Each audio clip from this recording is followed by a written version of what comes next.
AM Online TV. Miongoni mwa stori zinazotikisa mitandao ya kijamii kwa sasa ni tukio la kipekee lililoacha wengi wakizungumza.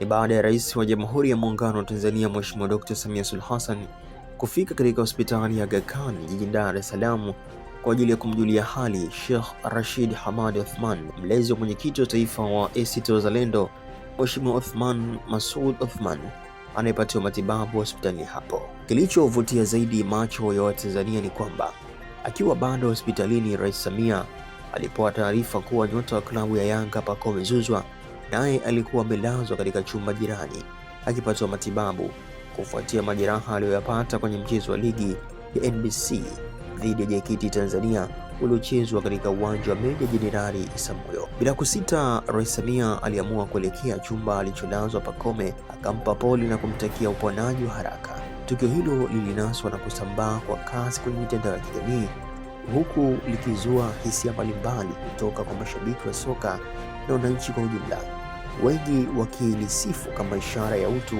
upendo na kujali bila kujali tofauti za kisiasa au michezo. Una maoni gani kuhusiana na hili?